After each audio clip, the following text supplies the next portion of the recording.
So you might have heard that Mike Lindell lost his Supreme Court case today. This isn't the big one, though. The Supreme Court's going to vote on that on Friday. And we'll probably see that it's denied on Monday. So what was this Supreme Court loss, you may ask? My cell phone case, which was also at the Supreme Court, that got denied today, everybody. Yeah, it sure did. My phone was taken away about a year and a half ago at a Hardee's in Minnesota, and they never told me why.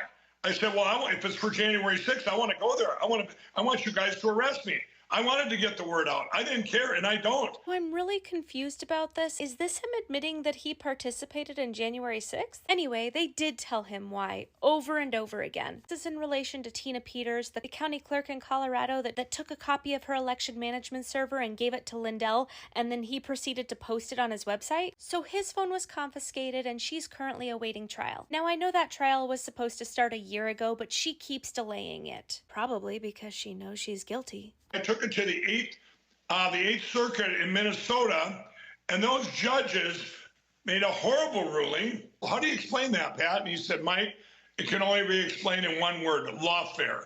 And your name, Mike Lindell. They want you silenced. So once again, Lindell is claiming to be the victim where everybody is out to get him and he can't be accountable for anything that he's done. No, apparently all of these entities are against him and it's just this giant conspiracy to silence him.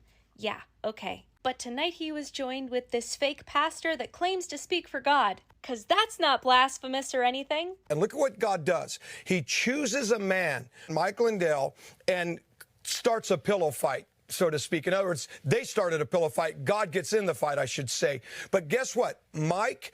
All of this that you've been standing for is going to bring not only yourself, but this nation into rest. What does that even mean? I get it, he's trying to use these analogies to speak to his weird cult following, but yikes, y'all. Oh, but he continues. You're going to go watch from the pillow fight to the pillow rest, and I think you are forerunning it right now on behalf of what God is going to ultimately do in this country. And God and I and others in this nation, thank you for entering into that fight for our country and for our children and their future.